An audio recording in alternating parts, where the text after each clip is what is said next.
On this Monday night from Calgary, separation anxiety.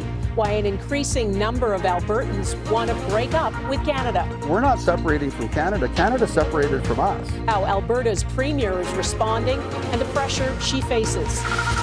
The push for Canada to be more energy independent. We're tied so closely to the U.S. The changes industry leaders are calling for. Campaign pledges the Liberals' ambitious plan to fix Canada's dysfunctional defence procurement process, and the unprecedented legal steps the Conservatives want to take to punish mass murderers. Global National with Donna Friesen, reporting tonight from Calgary. Good evening and thanks for joining us. We are in Calgary with 2 weeks to go until the federal election. Alberta is diehard Conservative country, and many voters can't stomach how the Liberals have risen in popularity under leader Mark Carney. Until 2015, a Liberal MP had not been elected in Calgary since 1968. In the last federal election, Alberta was a sea of blue again, except for 4 seats in Edmonton and Calgary, 2 Liberal and 2 NDP. This time, pollsters sense the Liberals could make gains in a handful of urban Alberta ridings that could be tight contests between the Liberals and Conservatives. The overarching ballot question here, what's motivating voters, is largely believed to be the same as the rest of the country. A hard line in a province once again flirting with separatism.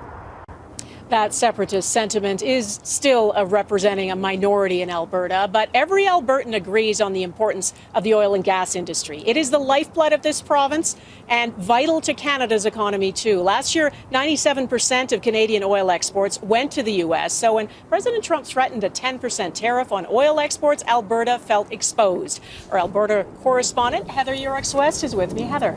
Yeah, Donna, that threat really highlighted the need for energy independence in this country. The energy sector believes it is possible, but it says big changes need to be made first. Heather, these promises to create an energy corridor across Canada, how is that going over with industry? Well, the people that I've spoken with are just happy that this topic is getting attention.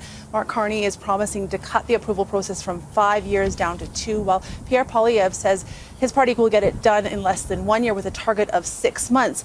The reality, though, some of this is outside the federal government's control. Indigenous groups in this country have rights that no government can ignore, and there could be environmental challenges pursued through the courts as well. So any plans to fast-track regulatory approvals are taken with this in mind. Still, there is broad consensus that the approval process within Canada does need to change. Okay, Heather Urix-West, thanks for being here. Thanks. There is one indicator that Calgary's economy is doing pretty well. Manitoba's premier is planning to bolster that province's energy independence. Wab Kinew says he will not renew 2 contracts for some of Manitoba's hydroelectric power with Minnesota. Now to the campaign. Liberal leader Mark Carney was in Montreal today promising to increase defence spending and make buying equipment for Canada's military faster and less reliant on the U.S. Our chief political correspondent, David Akin, is covering the Liberal campaign this week. David. Federal Conservative leader was also in Montreal today with another tough-on-crime message. Pierre Poilievre is promising to toughen sentences for mass murderers. And as Taria Isri reports, he's prepared to use the notwithstanding clause to do it. A tragic story in BC. Police are investigating a fatal hit-and-run that happened Sunday afternoon. In Pennsylvania, a man accused of scaling a security fence and setting fire to the governor's mansion had planned to attack him. In a police affidavit, the man admitted to harboring hate towards Josh Shapiro. Shapiro and his family were home at the time and had just celebrated the first night of Passover. The American president invited El Salvador's president to the Oval Office today. The 2 men discussed a high-profile case involving a man who was mistakenly deported to a notorious prison in El Salvador. As Jackson Prosco reports, the Trump administration now says the U.S. has no say in what happens to him next. So much of political coverage is about the leaders' rallies and what people in big cities think. Well, we tried to get beyond that when we can. And on this trip, we went to High River, south of Calgary, and got invited in for a chat at one of the local businesses.